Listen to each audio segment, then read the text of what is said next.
technically, I've skipped over some things.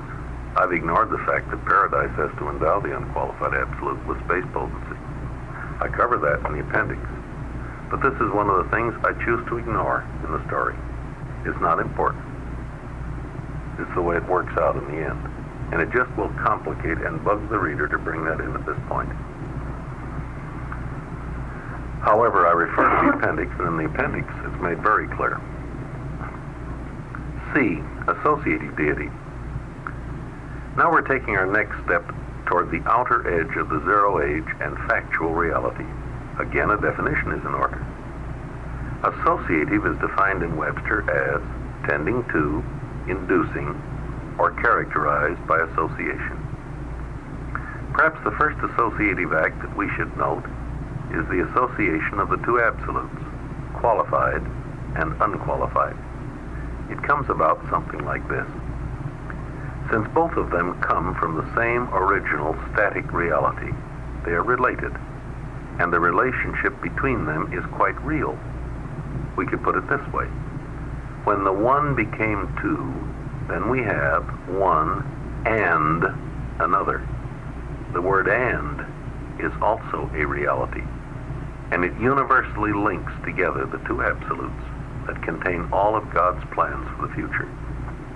Since this linking up action is universal, it has been named the universal absolute. The universal absolute links the other two together like the middle link in a three-link chain. This is a good way to try to visualize the three absolutes. Draw three circles so that the middle one cuts a little way into the outer two. This makes a chain of three links. See chart. I got a picture of this.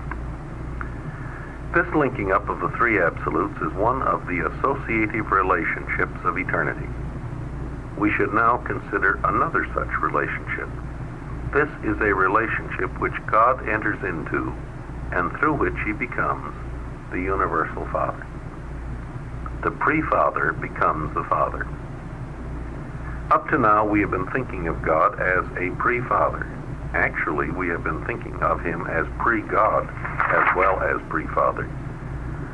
Up to now, as we have been thinking of him, God is the absolute person.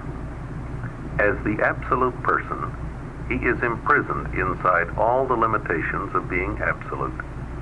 He fills up all of deity. The deity qualified absolute. He is all of deity. There is no deity outside of him. There is no room for action or maneuver.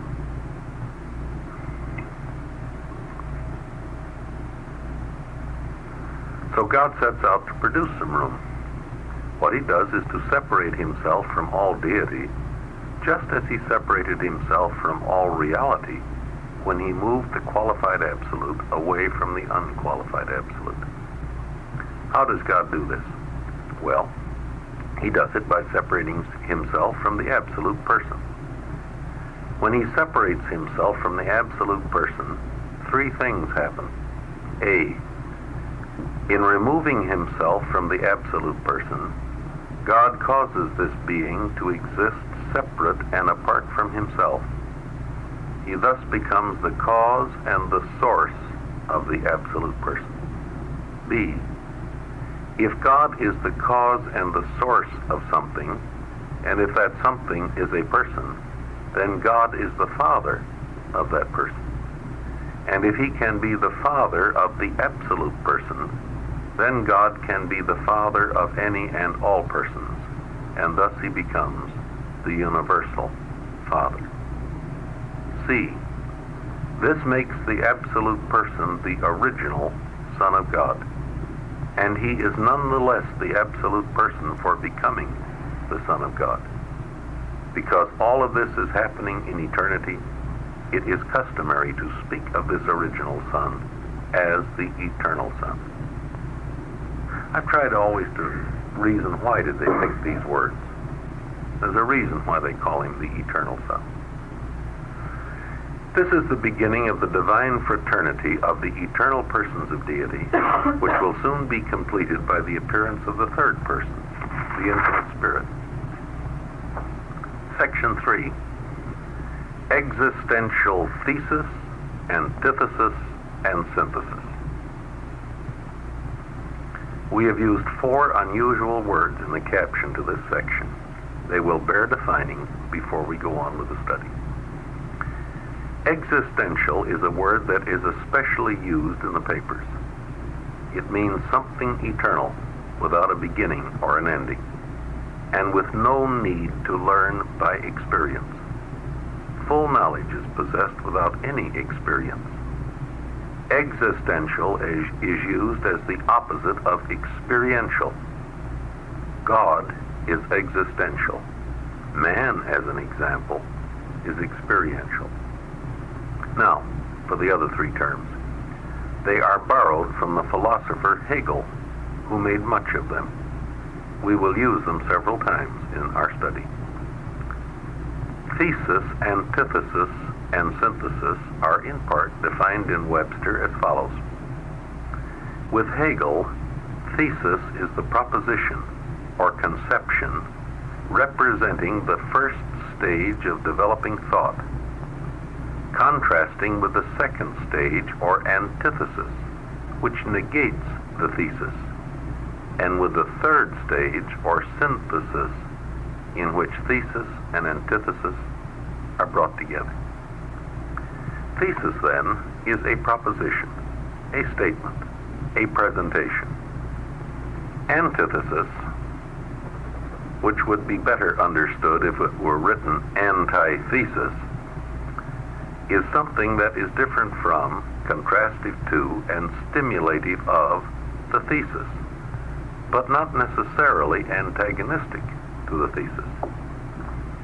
Synthesis is the bringing of the 2 together into a mutually expanded and harmonious whole. This is a 3-step process, and we will see it develop more than once in our study of the Master Universe. Is it always necessarily negativistic? No, I say not necessarily antagonistic. No. It's always different from. But you use it in defining it. You use the word negative. Yes. Or negative. It negates. Negates. But negation, it might or might not be antagonistic. But it's always a negation. It's always different, contrastive, stimulating. Okay. Synthesis of the 3 absolutes of potentiality. We have already seen this 3-step process in operation, but we did not apply our new names to it. When the qualified and the unqualified absolutes are linked together by the universal absolute, this is the synthesis of 2 opposites. The qualified absolute is the potential deity thesis. The unqualified absolute is the potential non-deity antithesis. The universal absolute unites them. The non-synthesis of actual reality. Non-synthesis. Let us go back to the times when God is separating himself from the absolute person and is becoming the Father of that absolute person, who thereby becomes his original Son. At this same time, God the Father constructs the absolute machine, the Isle of Paradise. He builds it for the same reason that we build machines, to do something relatively mechanical and repetitive. The Isle of Paradise is designed to be the physical center and controller of the physical universes. The eternal Son is the spiritual center and controller of the spiritual creation. The Son is personal and spiritual. He is the actual deity thesis. Paradise is neither personal nor spiritual. It is the actual non-deity antithesis of the Son. Here we have a situation that is quite like the 2 absolutes, the main difference being that the absolutes are potential, while the Son and Paradise are actual. We have seen that God synthesized the 2 absolutes in and by the universal absolute. If we did not know better, we might expect that he would do the same thing with the Son and Paradise. But God is not mechanical, and this did not happen. The unpredictable happened. The unification of actual deity reality. God does not synthesize paradise and the sun, the actuality of the not spiritual and the spiritual. What he does is to unify all actual deity reality, starting out with himself and the Son. In so uniting, the Father-Son produce a third being who will forever be the perfect expression, not of either one, but of both, the conjoined action of the Father-Son. This is the origin of the God of action, the infinite Spirit. In a way, this is a superimposition of thesis upon thesis. The Son is the original, actual deity thesis. The Father has become the pre-thesis of deity. The Spirit is the conjoint thesis of actual deity.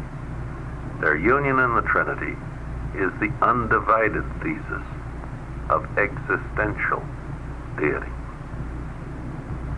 But if we had not been told about this, we might have expected that God would have synthesized the Spirit Son with not Spirit paradise. This would have produced a balanced situation. Actuals would have been synthesized just like potentials. We could not have foretold that God would unite himself with the Son in the Spirit. This produces an artistic asymmetry that stands in contrast to a mathematical or a mechanical symmetrical balance. This is like the difference between putting a dot in the exact center of a triangle and locating it somewhat off-center. God as an artist evidently takes precedence over God as an engineer. When God does unify a part of actual reality, he causes this association to include deity only. He does not associate all actual reality. He limits this union to actual deity reality. God leaves paradise out. Since paradise is left out of this existential association, it presents a problem for all of God's later appearing associates and subordinates of experiential status. And now, at last, we have reached the dawn of eternity, at the close of the Zero Age, and the beginning of factual reality in the first age of the Master Universe, the age of Havona. That's a new approach, I think.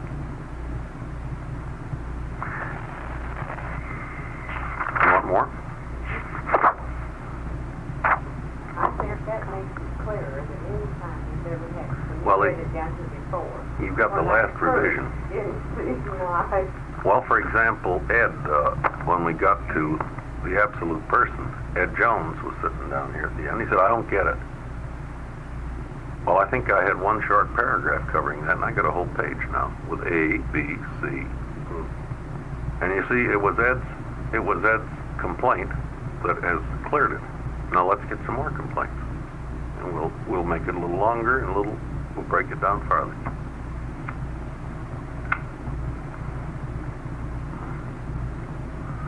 Third prologue, the first universe age. The first real universe age is the age of Havona. We might logically begin our study of the Master Universe at this point, except for one small technicality. Havona never was created. And if this statement seems to be unreasonable, and it does seem as though eternal Havona actually was created, then we would ask the one unanswerable question: when? Later on, we will find it convenient to look at Havona as a real creation, but at this point it is more convenient to be very technical and classify it as a pre-creation. Section 1, the dawn of eternity, the beginning of the first age. Let us go back for a moment to the close of the Zero Age and take an inventory. We have the three absolutes: deity, unqualified, and universal, all linked together. These are the infinite reservoirs that contain all of God's plans for the future. This means that they are potentials. They are often designated the absolutes of potentiality. What existed in the way of actuals? There are just three actualities: the universal Father, the eternal Son, and the Isle of Paradise. In other words, there are two existential deities and a physical base from which they can take action. This inventory is quite important to this study, so we will repeat it. At the end of the Zero Age, there are two existential deities plus a base of operations. That is all there is of actualized reality. Trinitization at the dawn of the first age.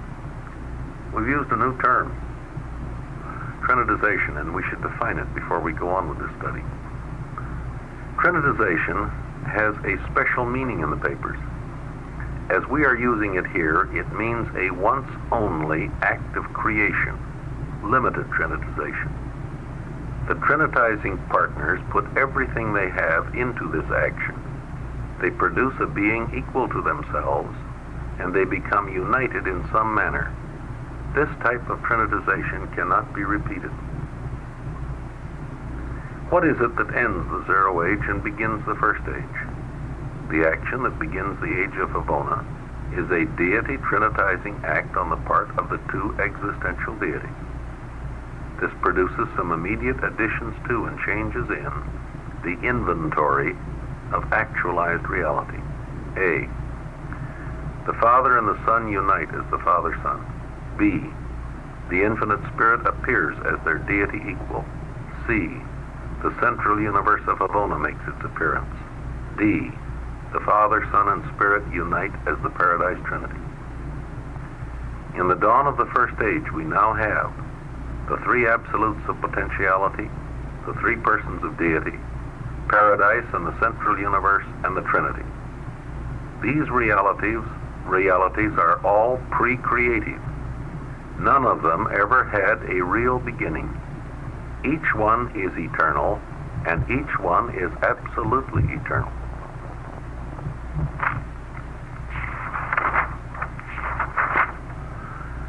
At this juncture, Paradise bestowed on the unqualified absolute the potential of all the uncreated physical universes of all the future.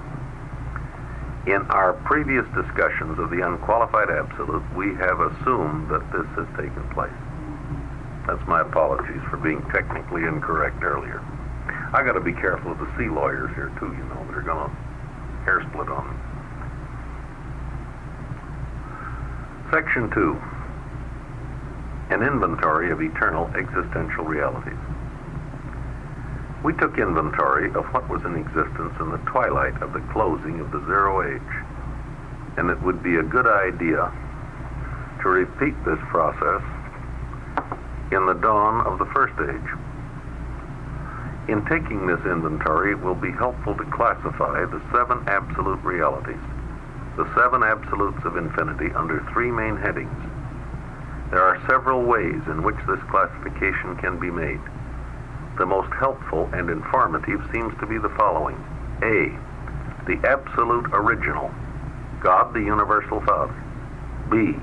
The absolute actuals, the Son, Paradise, and the Spirit. C. The absolute potentials, deity, unqualified, and universal. Now here, reading breaks down a little bit, because what I've done, I've set up a word illustration, just like a picture facing this text. And on it, I've laid out this classification with a minimum of explanation. And I've taken it completely out of the text so that it's unified on one sheet. And when we print this book, we'll get it on one sheet if we have to use smaller type. Because I think it's helpful to see it laid out with just enough there to make the classification real. And I think this is a communication device which we can use all the way through. We'll use standard charts and pictures, then we'll use word pictures. On the chart facing this page, such a classification, would you like to look at this? On the chart facing this page, such a classification has been made. This classification emphasizes certain functional relationships which underlie all growth and change. All of the post-Havona creation and evolution of things and beings has come into existence as reality has been transferred from the potential to the actual in the presence of the original. Are you running out of tape, Bert? Let's take a stretch for a minute. Of eternal and existential reality. So far as concerns the seven absolutes of infinity, we must take account of the Paradise Trinity and the central universe of Havona. They are also existential and eternal. Section 3, the existential Trinity. What is a Trinity? A Trinity is something new in our study. It is deity, but it is not personality. We know that the Paradise Trinity is the union of Father, Son, and Spirit. We probably think of this Trinity rather loosely, more or less like three persons working together. But it is not these three persons at all. The Trinity is something real in and of itself, something that exists separate and apart from these three persons. We might think of the Paradise Trinity as a corporation that is organized by the three persons of deity. If we were to give this enterprise a corporate name, we would name it Undivided Deity Incorporated. This corporation has three directors, the Father, the Son, and the Spirit. When they meet as directors, that is the corporation. And when they act in this capacity, this is the function of the corporation, the Trinity. When the three directors meet personally, socially, or informally, that is the meeting of three personalities, and it is not the Trinity. Any one or two or all three might do business as persons with the corporation, but they would be doing business as persons with the legal entity of their own corporation. And here again we should remember that the deities are all the time sitting as directors in the Trinity Union, and at the same time are apart from the Trinity and working together and individually as persons. They do not go from one activity to another. They do all of these things at the same time, and they do them all of the time. Absolute deity, even ultimate deity, is not limited by either time or space.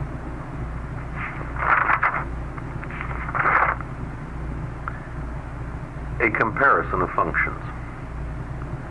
We can see the difference between personal deity and Trinity most clearly if we stop to consider the personal attitudes of the deities in contrast to their collective function in the Trinity. The Father has a personal attitude of love for his creatures. The Son is the source of mercy, and mercy is love applied. The Spirit is the fountainhead of ministry, and ministry is mercy in action. In contrast to all of this, one of the important functions of the Paradise Trinity is justice administration. This is the collective and impersonal attitude of the deities. Justice administration is something very different from the personal attitudes of love, mercy, and ministry. Why is a Trinity? Why not just have three persons of deity who can work with each other or not as they choose? In other words, why not just have a partnership? Why bother with a corporation? Why have a Trinity? Apparently, deity really is indivisible. There can be threeness only so long as there is also a oneness. By having a Trinity, God is able to keep the unity of deity, the oneness, and at the same time enjoy the association of two other equal beings. Just suppose that God had no one to talk to, no one that really understood him. It appears likely that deity is so indivisible that it could never be and never was actually divided at any point in time or eternity. We are about to consider a series of happenings that have been grouped together under the heading God's Escape from Infinity. We would suggest that all of these happenings are events that took place at the same time. Time in quotes. In other words, God could dissociate himself from total deity, the deity absolute, only by replacing his undivided pre-Father deity presence with the undivided deity presence of the Paradise Trinity. As he removes his deity presence, he replaces it with the Trinity presence. While he is doing this, he is also becoming the Father of the Son, and with the Son, the Trinitizing source of the Spirit. Well, that might be... Here's where we account for the dot. If you lay down and go to bed with it for Yeah. 3 days and 3 nights, but the first time through. All right, maybe we need to say this even more clearly. In other words, Clyde, you start out with a circle with a dot. You start out with a circle with a dot, and here's where I think we need more language. And here's where I think we account for the dot. No, I'm glad that language there, but it didn't... All right, you have God pervading, the pre-Father pervading the deity absolute. He could never stop pervading the deity absolute unless he replaced it, his presence, with something equally pervasive. As he moves out, the Trinity moves in. It's a simultaneous thing. As he is moving out, the Trinity is moving in. And as he is moving out, he is becoming the Father of the Son, and with the Son, the source of the Spirit. All these things happened at the same time.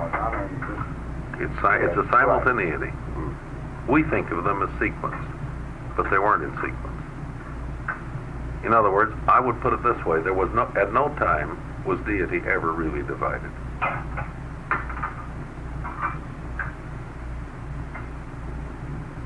It's easier for me to understand when you think it's going to divide itself. That's right. When he, at the same time that he personalized 3 ways, he unified. Well, I think breaking that down in a temper is going to be difficult. I don't say that you can. I'm not fussing about it. I think that... Well, let's read on, because this ties right in with the question, what happened to the dot? And here's where we get the dot out. Oh, how nice. TTT.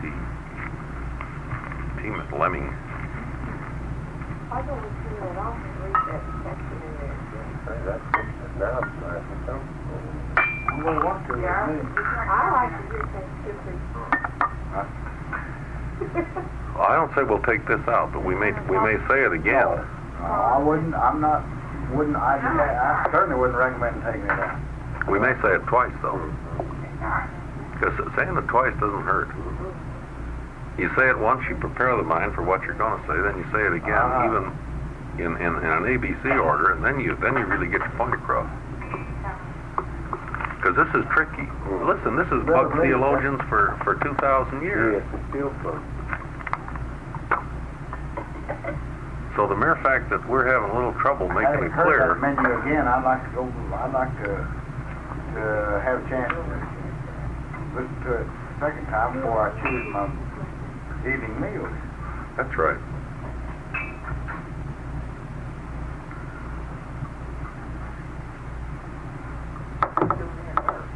And I noticed you went from the right-hand page back to a left-hand page, so that would be something that has gelled within your mind. Something went to the right-hand. Yeah.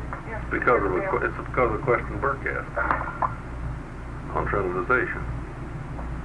When I worked on the appendix, and I realized I better say something in here too.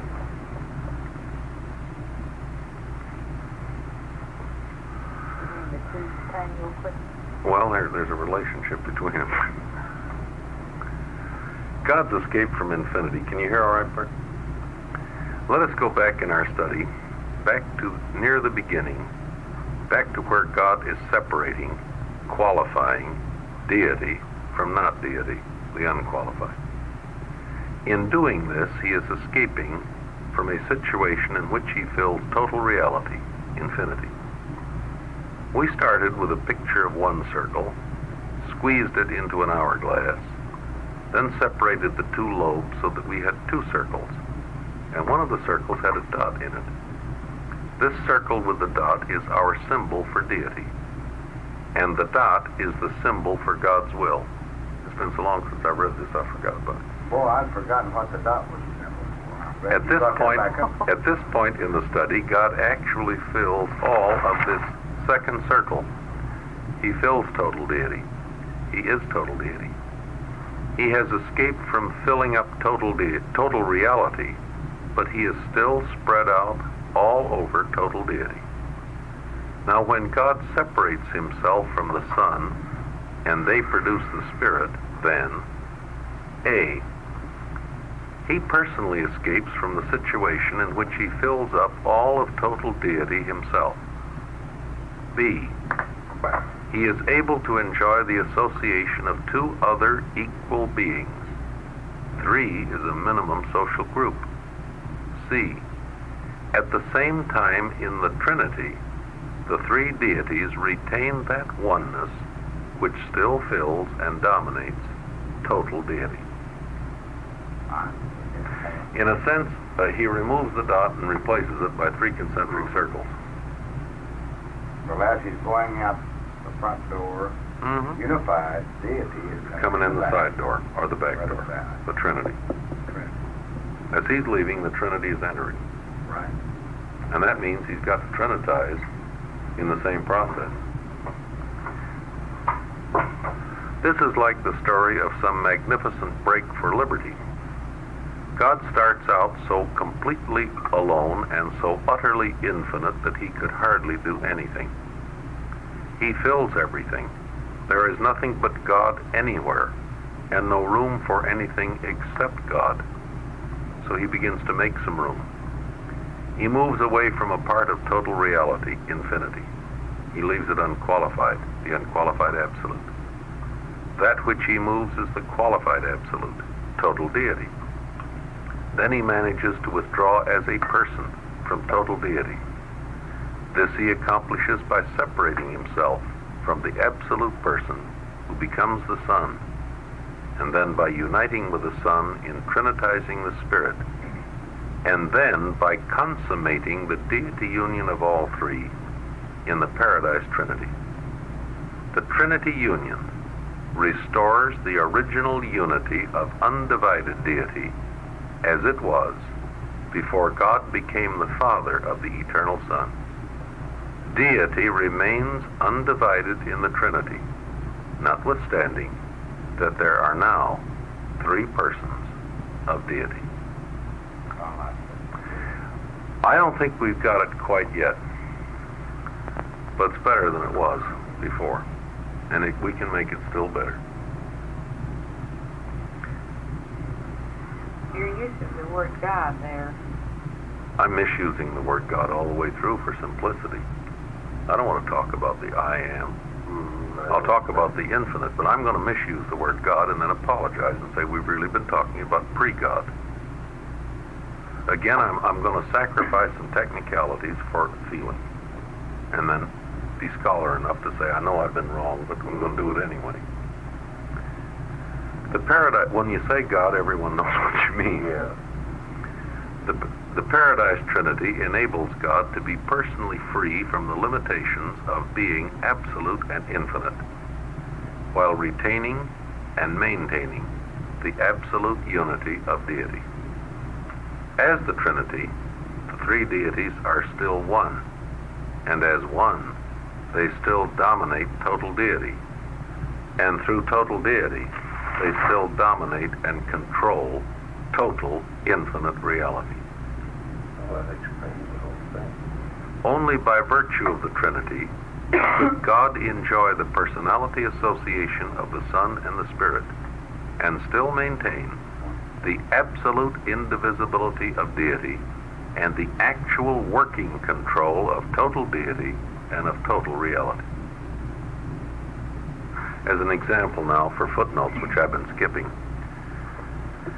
For a more detailed analysis of Trinity, and for references to the paper C, Appendix 10, Section 2, The Nature of Trinity, Appendix 23, Section 1, The Gestalt of a Trinity. Now this is entitled to Intrigue Curiosity. Have you defined Gestalt? I define Gestalt in Appendix 23, Section 1. You want to read the Gestalt of a Trinity? What is it, a German word? It's non-translatable. I'll read that section right here. Oh. We'll just jump over Appendix 23. How do you see that? Read out the book. It'll be in the back end of the book. Just read back in. If you want to. If you want to be the scholar.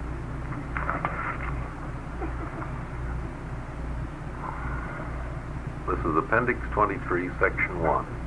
The Gestalt of a Trinity. The binding force that holds together the structure of a Trinity. This is in the introduction of the appendix, The Trinity of Trinities. The binding force that holds together the structure of a Trinity, or a multiple Trinity, must be divinity, the characteristic unifying and coordinating quality of deity.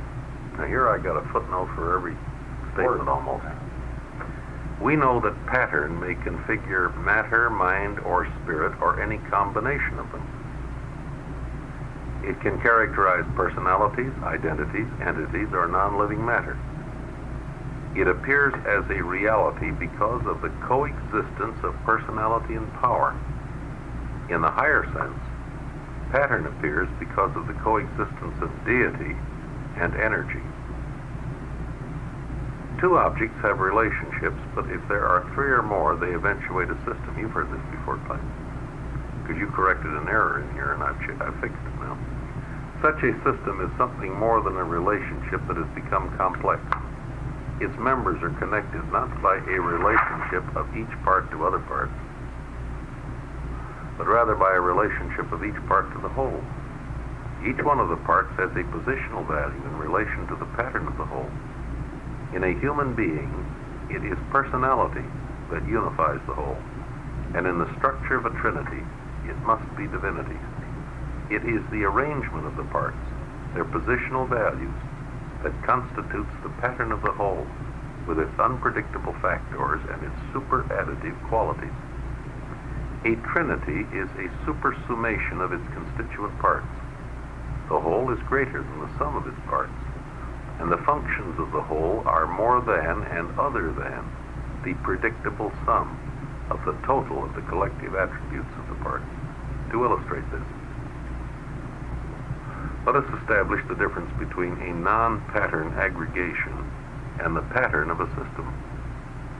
The simplest system requires three parts, so let us take three objects of the same size, say 3 pennies, and let them fall at random on the tabletop. They fall by chance, and their positions have no particular significance, no meaningful relationship.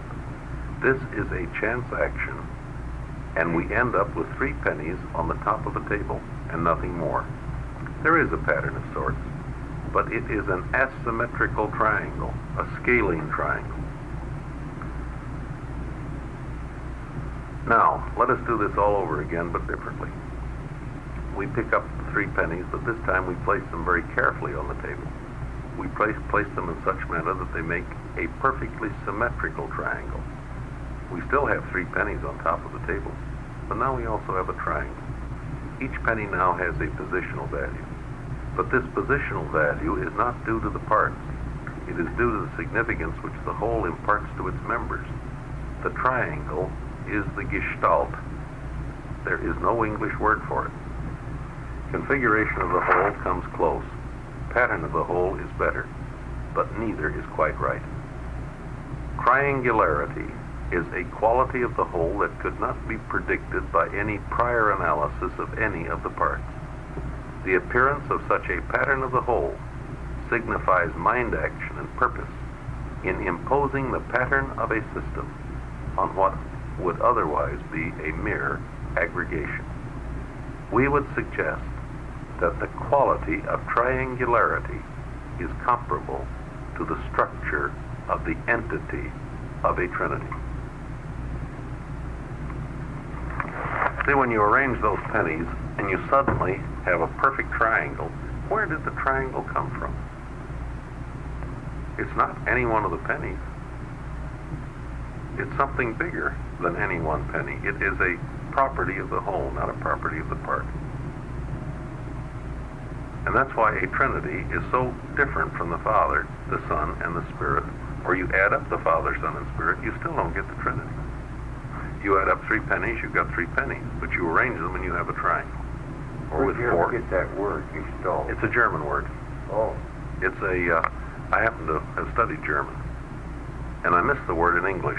It's in the Unabridged Dictionary, incidentally, our Unabridged Dictionary. It's used in psychology. There's a school of psychology called Gestalt psychology. And there is no English word for it. G-E-S-T-A-L-T. You can look it up in Webster's Unabridged. Are you comparing personality? Who do that? They're analogous, but not homologous. They're similar, but not the same. They produce some of the same effects. They produce a pattern They of unify the things. attributes, Yes. Right. character attributes. Example, a human being, you can analyze a human being. You can break him down into body, temperament, Douglas glands, physiological functions, thinking, worshiping, and the whole gishmere, and you still haven't explained Clyde Goodman, have you? Because Clyde Goodman is something more than the addition of these things. Clyde Goodman is Clyde Goodman, and there is a unity there. There's a gestalt. There's a wholeness. And each one of you feels that intuitively when you think about yourself. You're not just an aggregation of parts. You're a reasonable unity, aren't you? And that's what a trinity is. But again, we get bugged with trinity because in our experience, the thing that does this is personality. And now we're looking at something which in the Paradise Trinity is perfectly unified, but there's no personality involved. The thing that unifies the Trinity, the glue that holds it together, must be divinity. But it's a similar process accomplished by different means. When they get through with us in the local universe, we'll be relatively completely unified personalities. But the whole thing that there are 2 things that accomplish this. We have a spirit nucleus around which we can build, and the unifying agent is personality. In the Paradise Trinity, the unifying agent is divinity, I think, because the Trinity is not a person. It gives rise to persons, and it's related to persons, but it itself is not a person. Oh dear, pardon me while I have some tea. Now I think that there's, if we say this simply in the story, we're going to satisfy most people. For the scholar, swell. He wants to go back and dig farther, we got it for him. We tell him where to look. And then from the appendices, we tell him where to look at the papers. We tell him where we got these ideas.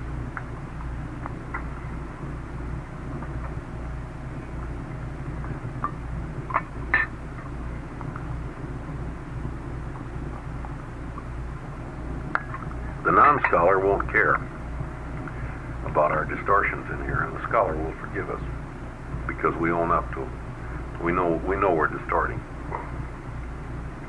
The Paradise Trinity as the eternal thesis. When we view the Trinity in conjunction with perfect Havona, we are looking at the existential thesis of perfection. Havona is the expression of paradise potential in actuality. The Trinity and the personal deities of paradise are the source of the divine pattern of perfection that is the final goal of all evolutionary growth on all sub-absolute levels, finite or absonite.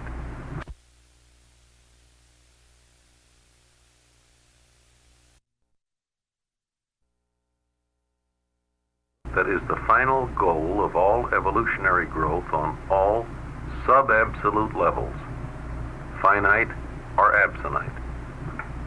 Here again we encounter some terms that should be defined. Finite reality is time-space reality. It is the kind of reality that we are used to. Post-Havona finite reality is experiential, not existential, and such finites have origins in time. They may be future eternals, but never past eternals. Absonite reality is something new in the papers. It is the middle reality, in between finite and absolute. This reality is sometimes called transcendental. It transcends time and space, but does not ignore them. See Appendix 15, Section 4, the meanings of the word absonite. Absolute reality is timeless and spaceless. Absolutes are not even conscious of time and space. A good illustration of this with regard to timelessness is the adjuster that indwelt Jesus, who stated that he was completely unaware of the reality of time. Page 1516, paragraph 4. This level is eternal and existential. Some absolute realities are also experiential. The deity absolute is one of these.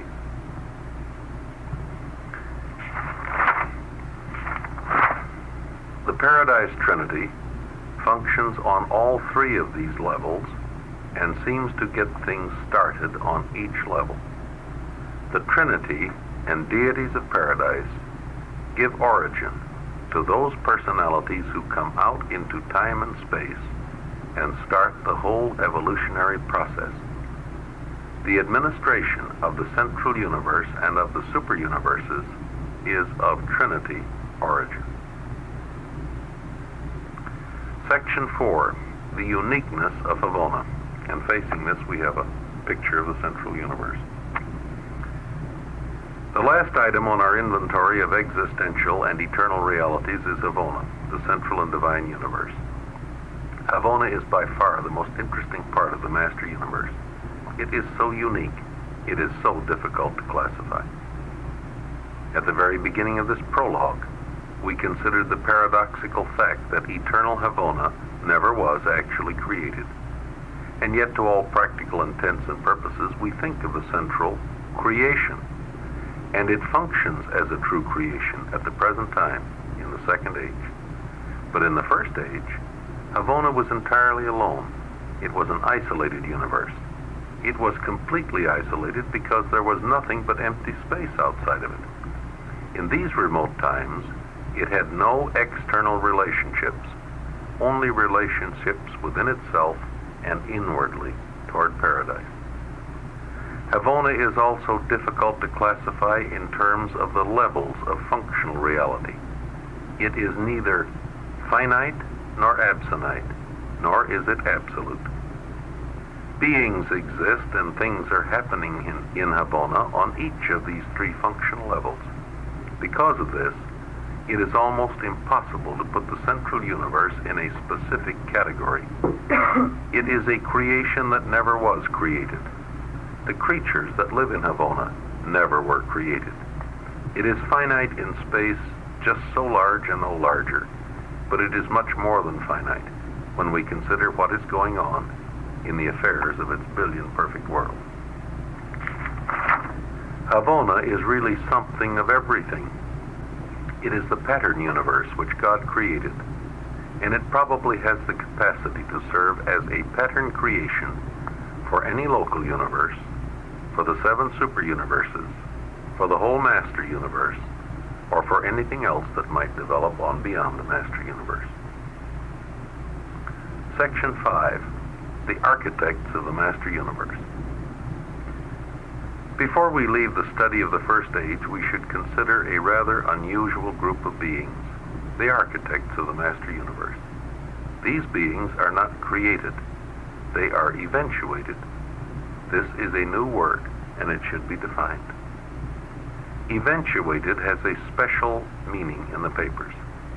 It is a word that describes how someone is brought into being, like the word created, but eventuated does not mean created. It certainly means some sort of initiating act that is pre-time, pre-creative, or of eternity status.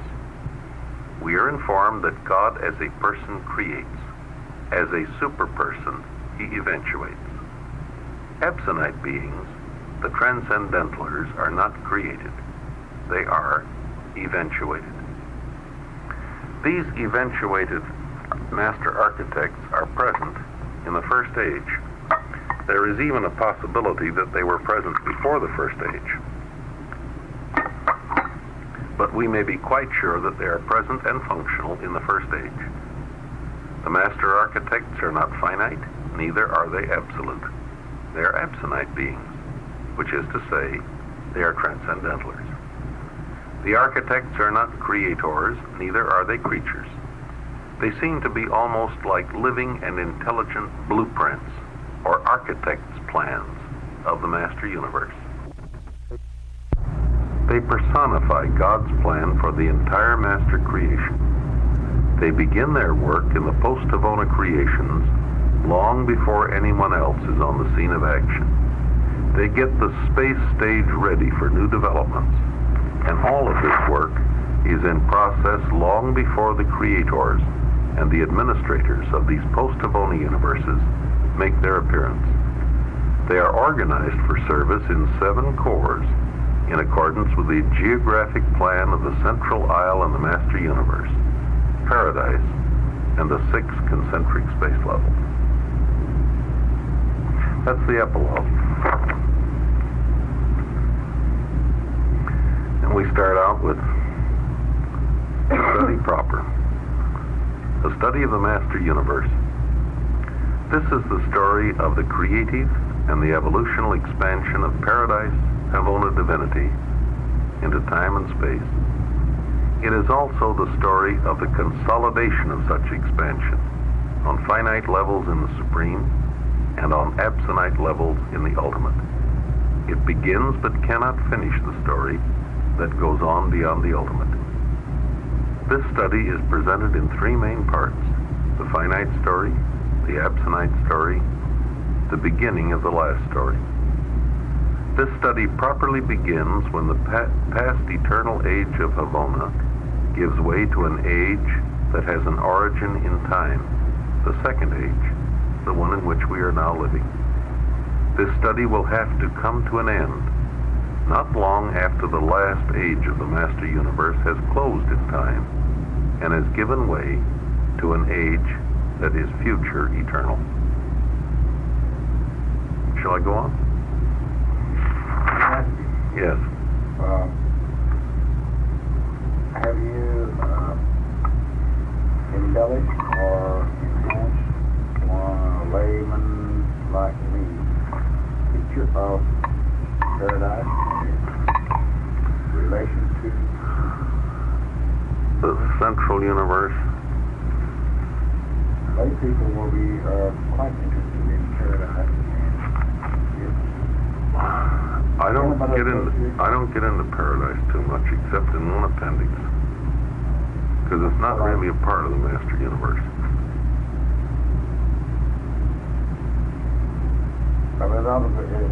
Can it be tied in? Can it be hung out there on a tether? Can it be? We maybe ought to talk more about Paradise. It ought to be talked more about, Bill. Well, you got a point. You got a point. Make a note. Berkeley.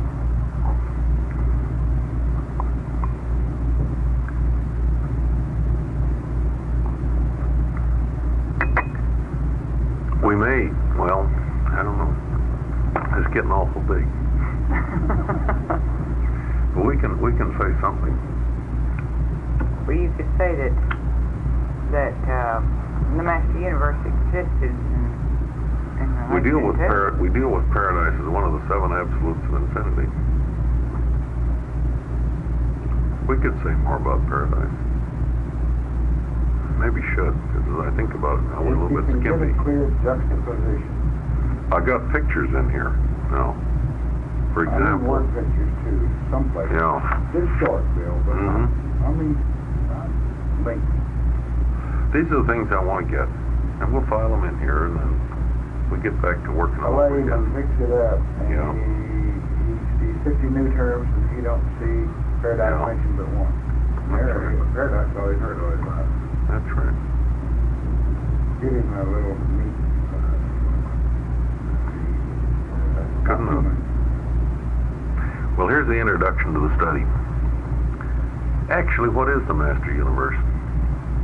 Do we have very much of an understanding of what the papers mean when they speak of it? Do we have any proper understanding of how God's purposes are unfolding in the Master Universe? Do we have an appreciation of the purpose of the Master Universe itself? Section 1, the uses of the word universe. The papers make use of the word universe in several different ways. They speak of local universes, super universes, of the central universe and the grand universe, and the master universe. Havona is the name of the central universe. This is the creation that immediately surrounds paradise. The Isle of Paradise is not a part of any universe. It is the motionless and absolute center of all material things. Havona is encircled with the 7 super-universes. And Arvantan is the name of the 7th super-universe, our super-universe. Each super-universe is designed to embrace exactly 100,000 local universes, and Nebadon is the name of our local universe. When the papers want to speak about the central universe plus the 7 super-universes, they use the name Grand Universe. This is the presently organized and inhabited creation. It stands in contrast to the unorganized and uninhabited space regions outside of it, the 4 outer space levels. When the papers desire to speak of the Grand Universe, plus these 4 outer space levels, they use the term Master Universe. In this study, when we want to refer to these 4 outer space levels alone, we will use the term outer universes or outer space universes. The term universe of universes is also used in the Urantia papers. This term is not precisely defined. It can be roughly defined as the grand universe with or without the outer space levels. This term will not be used in this study except where it is unavoidable. Section 2, Universe Space Levels. The best general description of the Master Universe appears in the papers on page 128 in Section 1, Space Levels of the Master Universe. The story which is given there presents a picture of the Master creation as consisting of 6 concentric and elliptical space levels. Each of these space levels has 2 names that are used rather interchangeably as tabulated below. 1, the Havona space level, or the central universe. 2, the super-universe space level, or the 7 super-universes. 3, the first outer space level, the primary space level. 4, the second outer space level, the secondary space level. 5, the third outer space level, the tertiary space level. 6, the fourth outer space level, the quartan space level. I get a map facing this page.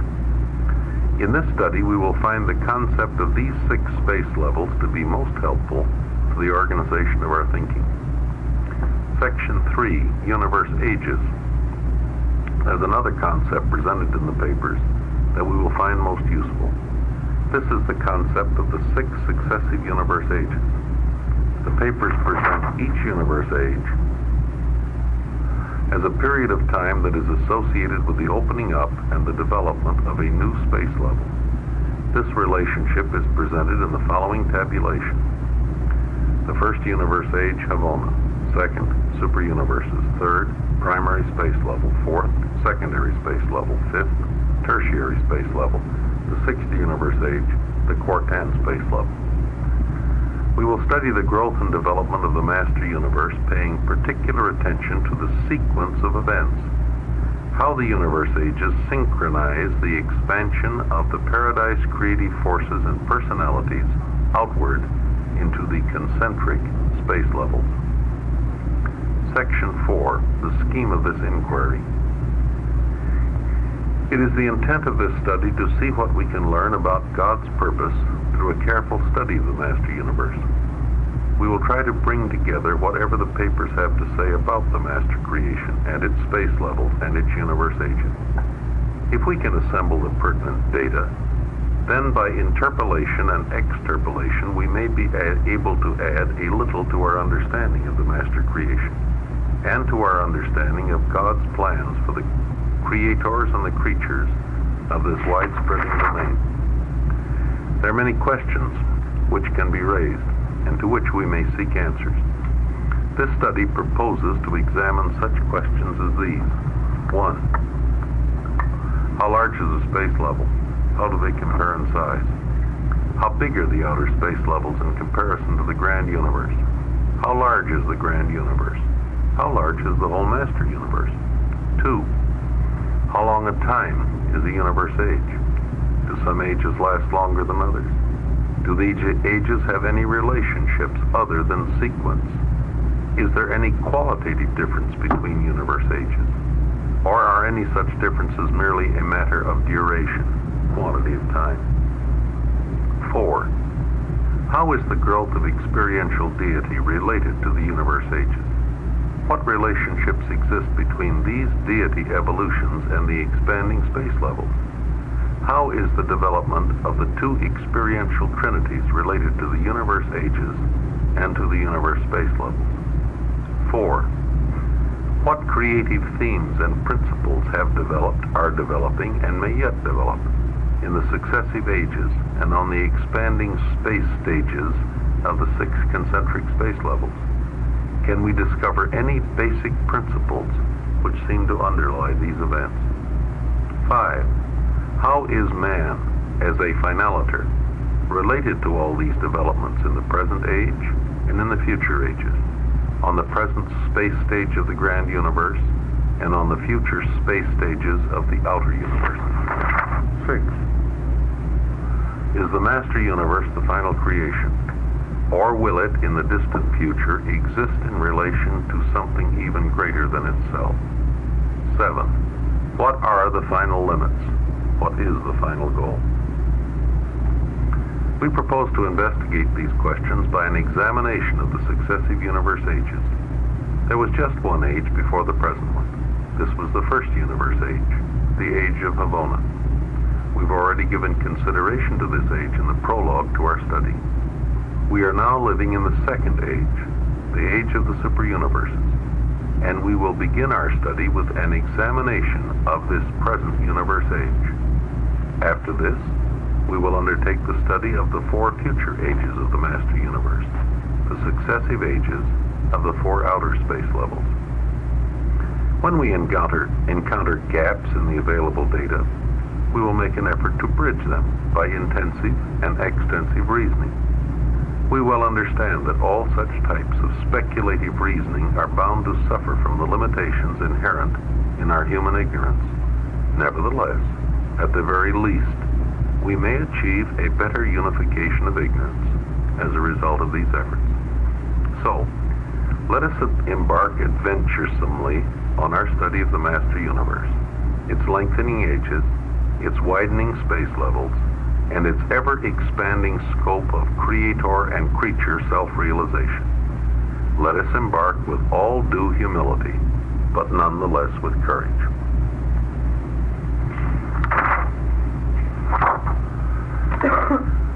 The finite story.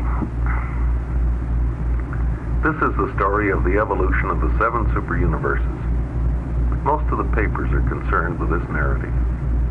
This is the tale of creation and of evolution in time and space, and of how all these activities find their destiny in the perfected superuniverses under the sovereignty of the Supreme Being.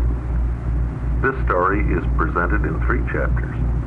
Chapter 1, the creative thesis of perfection, the dawn of time, beginning of the second age, God the Sevenfold, creative deity. Second age Havona, the thesis of perfection. Chapter 2, the evolutionary antithesis. The challenge of imperfection, growth capacity.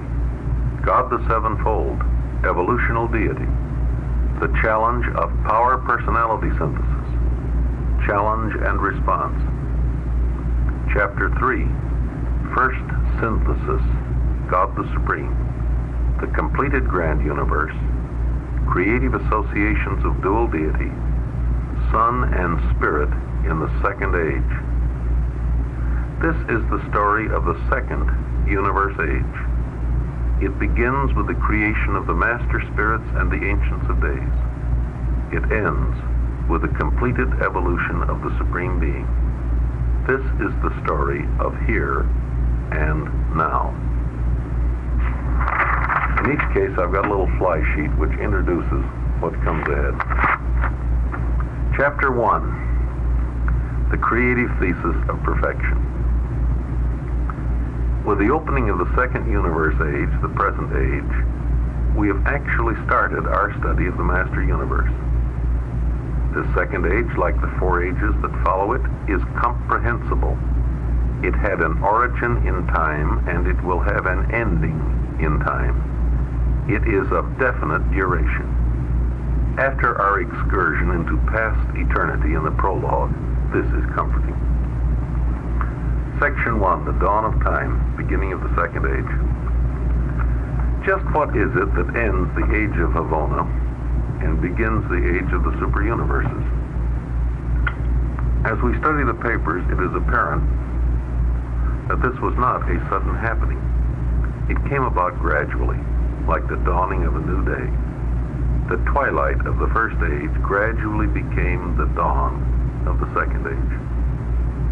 Long before the second age was an official reality, we suspect that the architects of the Master Universe had their deputies, the force organizers, out in the super-universe space level, working on the mobilization of energy, organizing nebulae, and getting things physically started in anticipation of events to come. Probably the first event that would really be post-eternal, post-Havona, was the creation of the 7 Master Spirits. These high personalizations of Paradise deity are not absolute beings, but they represent Paradise deity on every level below the absolute, finite, absonite, and finite absonite, or to state it in more usual language, supreme, ultimate, and supreme ultimate. And these Master Spirits are not existential. They are experiential.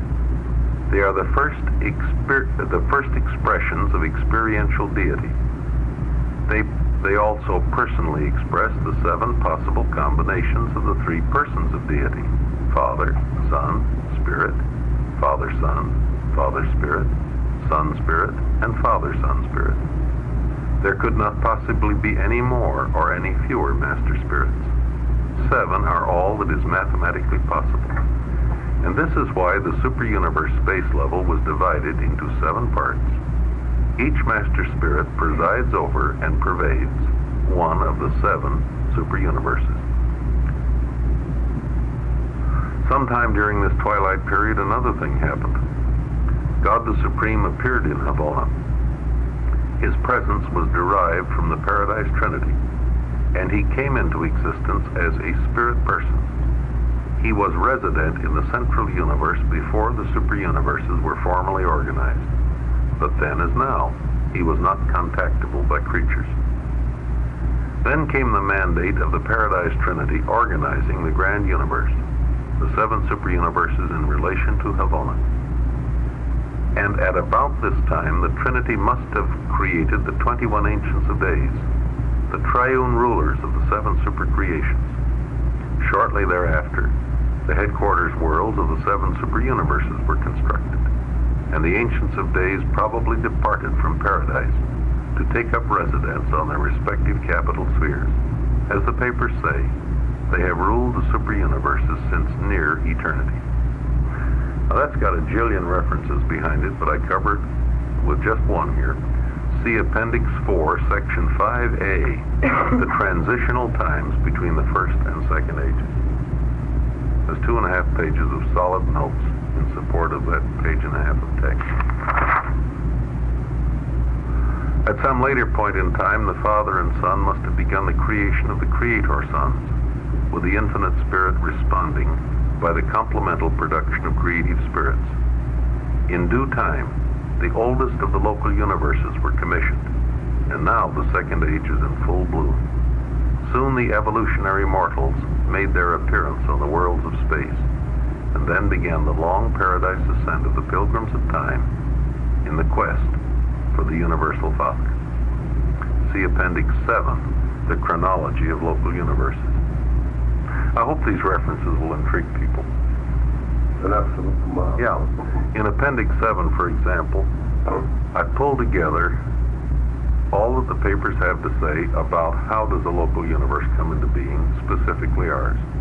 And I've got it set up chronologically from the first action on space potency and how it is conjectured it's done to the primary force organizers, secondaries, and right on down through the era of the bestowals and then unto the unknown future.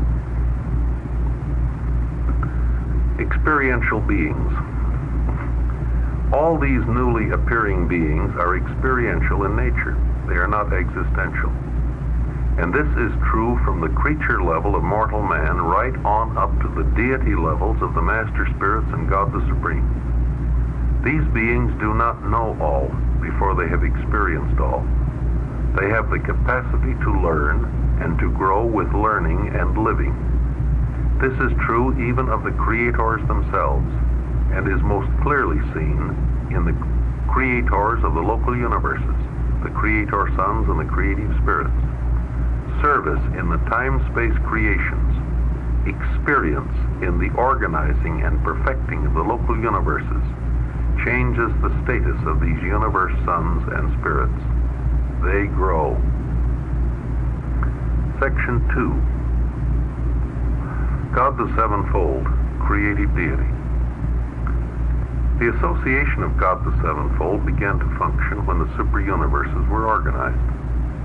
God the Sevenfold is a creative, associative expansion of the paradise deities into time and space. This is their method of making contact with all the creatures of the super and local universes. God the Sevenfold provides the living ladder of divine personalities that bridge the gap between man and the Paradise Father. This deity association functions on 7 levels, and its members are classified in 3 major groups: the Paradise deities, the Father, Son, and Spirit; experiential deity, the Supreme Being; the core of Supreme Creators, Master Spirits, Ancients of Days, Creator Sons. We are familiar with the Paradise deities, Father, Son, and Spirit. The core of the Supreme Creators is something new. These are the Creators who make their appearance after Eternal Havona. They are the post-Havona Creators. Theirs is the work of organizing and perfecting the 7 super-universes and the projected 700,000 local universes. Each of the Master Spirits pervades one of the super-universes, thus determining its individual nature. By threes, the Ancients of Days function as the direct rulers of the 7 super-creations.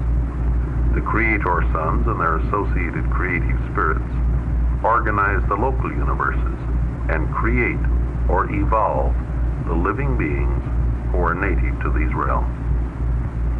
The Supreme Being is an evolving experiential deity. He is slowly emerging and actualizing as a result of the successes of the Supreme Creators in the time-space realms, as a result of their successful collaboration with Paradise Deity, and as a result of his own efforts to grow. Creative Deity. At this point, we should stop to consider that deity appears to be working on a new level of activity. Back in the prologue, we recognized that deity started out on the static level, progressed to the potential level, and was working on the associative level at the dawn of the first age. Apparently, one of the basic differences between the first and the second ages is deity's entrance upon the fourth level of activity, the creative level. What does this mean? It means that deity is now beginning to draw upon the great reservoirs of potential, the three absolutes.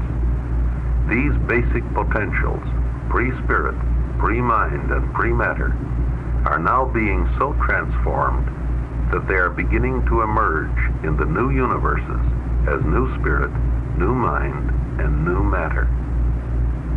The creative process is actually a transforming process. Potentials are transformed into actuals, and something new has come into existence. It may be a new spirit personality, a new level of the function of mind, or the organization of a new physical nebula in space that will become the material substance of some new local universe. All of these new realities have to come from somewhere, and the somewhere from which they emerge is, in the final analysis, the three absolutes of potentiality. Section 3, Havona in the Second Age, the Thesis of Perfection. In the prologue to our study, we gave consideration to Havona in the First Age. There we studied Havona as a pre-creative existence, something that actually had no beginning. Technically, this is probably the correct way to classify the central universe. But from a practical standpoint, when we consider Havona in relation to the superuniverses, it is a creation. It is the pattern universe of divine perfection. Havona in the Second Age is the divine thesis of perfection, God's challenge to the imperfection of the encircling evolutionary universes. To each creature, God has made a challenging invitation. Be you perfect, even as I am perfect. To all the creator sons and creative spirits in the evolutionary local universes, Havona presents God's challenge of a universe of divine perfection. And this is the challenge. Can these universe sons and spirits, by creative and experiential processes, duplicate in time the eternal perfection of existential Havona? Coming events cast their shadows. If Havona is a challenge to the superuniverses in all of their need are no less of a challenge to Havona. And the central creation began to respond to this challenge long before the first of the mortal ascenders ever reached these settled realms. As the First Age entered into its twilight period, that is also the dawn of the Second Age, change for the first time entered changeless Havona. New beings appeared. The 7 circuits of Havona are eternal, but now circuit spirits were discovered to be in function in each of these 7 divisions. Power centers took up their perpetual stations in the 7 circuits. Universal sensors were assigned to each of the billion spheres. The central creation is preparing itself for the events of the future. Granfanda. When Granfanda, the first mortal pilgrim, arrived in Havona, this event triggered a multitude of new developments. New orders of the ministering spirits, secondary Supernafim, appeared.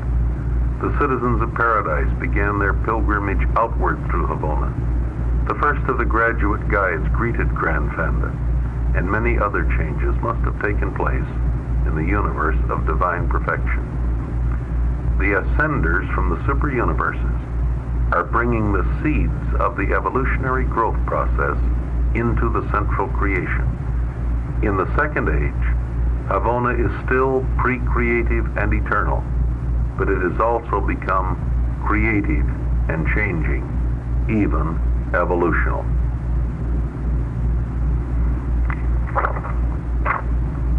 More? Chapter 2. The evolutionary antithesis. In the present age, the central and divine universe is obviously the creative thesis of perfection. The super-universes, starting out as they do as imperfect creations, are the great antithesis to Havona perfection. These imperfect universes constitute the greatest possible challenge to the personalities of Paradise and Havona, the creators and administrators of the evolutionary domains of realms of time and space. Theirs was the first great adventure, the supreme adventure, the bringing of the perfection of eternity and divinity out into the evolutionary domains of original imperfection. God the Sevenfold was and is the deity response to the challenge of imperfection. And God the Sevenfold brings the counter-challenge of divine perfection into the very heart of the evolutionary realms, even to the inhabited worlds themselves, in the creature bestowals of the Paradise Sons of God. Section 1. The challenge of imperfection. This study advances the opinion that God himself is possessed of those qualities of being that are ancestral to that enjoyment of adventure, a response to the stimulus of adventure that appears in the character of progressive creatures. Why else would he suddenly confront the Paradise Havona system of eternal perfection with a startling challenge of the abysmal imperfection of the seven super-universes? In the first universe age, everything is in balance. All is orderly. The spheres of eternal Havona swing in settled and established orbits around the motionless Isle of Paradise. Disharmony is unknown. Disorder has never appeared. Total creation follows an unchanging pattern of flawless perfection, age upon age, and age after age. And then, God expands this perfectly balanced and symmetrical creation. He expands the organized universe outward and spaceward. Suddenly it encompasses new and outlying realms, realms of unsettled physical development, realms of imperfect nature, realms in which creatures of imperfection will soon appear, realms of potential evil, realms in which potential evil will all too often become actual evil, even sin, through the unwise choice of imperfect creatures. Think, pause to think, how startling and unprecedented were these challenges of long ago to the inerrant beings of eternity. What was their first reaction to dissonance? These beings who had known nothing but harmony. How did they first regard disorder? These beings who had known nothing but the pattern of flawless perfection. What was their response to potential evil? These beings who had always chosen the good in the absence of all contrastive evil. And what was their reaction when, for the first time in their experience, potential evil became actual evil through creature choice? And what a shock it must have been when evil plus insincerity equivalated to sin, even to iniquity.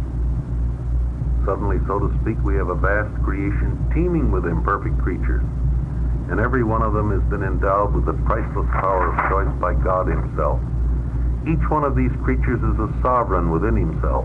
Each one of them can choose pro or con concerning citizenship in the universe and sonship with God, and no one dare interfere with these choices, lest he find himself trespassing the will of God, for it is God who gives to creatures this priceless power of choice. Without this power of choice, without God's gift of personality, we would be very little more than living machines. But with this gift of relative free will, we are more than machines. We are men, and we may choose to be even more than men. We may choose to be ascending sons of God, and we may also choose badly, and keep on choosing badly, and no one can stop us, only time and oblivion. This was the challenge of long ago, which confronted the citizens of the eternal realms. They embarked upon this adventure, the supreme adventure, when they left the settled domains of divine perfection and came out into the new creative frontier, into the new space level of the super-universes, there to take up posts as the creators, organizers, and administrators of the unsettled and uncertain evolutionary domains of time. And who but God would have dared to unite the purest form of spirit with the lowest type of creature capable of being endowed with personality, mortal man? Here truly is the bringing together of the highest and the lowest. And who but God would so combine the spirit of adventure with that divine love which would cause an infinite being to be willing to enter into everlasting partnership with the mortal children of the animal origin races of the inhabited world? If these actions and transactions are not exciting and adventurous and unpredictable, then what is or could be? Suddenly, so to speak, the existential perfection of the flawless creations of eternity is challenged by the appearance of the antithesis of perfection, by the appearance of the imperfect and evolutionary domains of time and space. Clyde, as I've tried to go back and relive this and think it through, this was just excitement of the first magnitude. Now, I'll bet you there's more than one creature from the central universe that thought the boss had flipped his wig on this one. Yeah. We may think the same thing in that world. That's right. Yeah. God the sevenfold, evolutional deity. That's another word picture I've tried to draw. And these are things you can't read, you got to see them, like pictures. But wherever we get a real tough conception that could lend itself to a layout on a page, I think we should take it out of the text and treat it like a picture.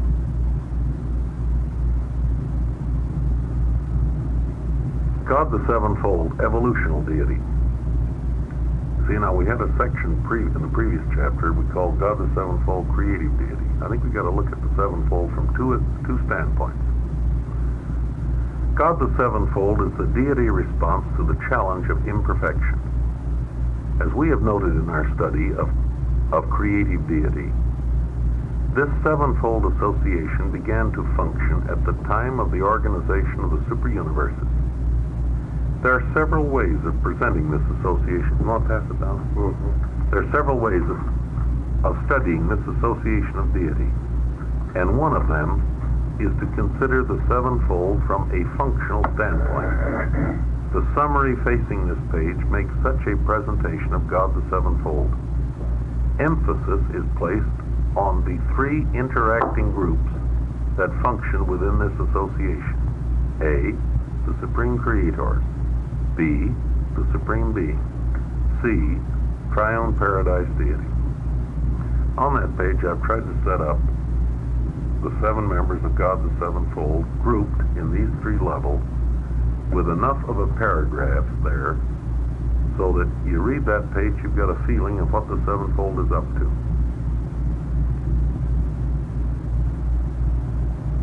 The various beings who are collaborating in these three groups of the sevenfold are working on the associative, creative, and evolutional levels of deity activity in time and space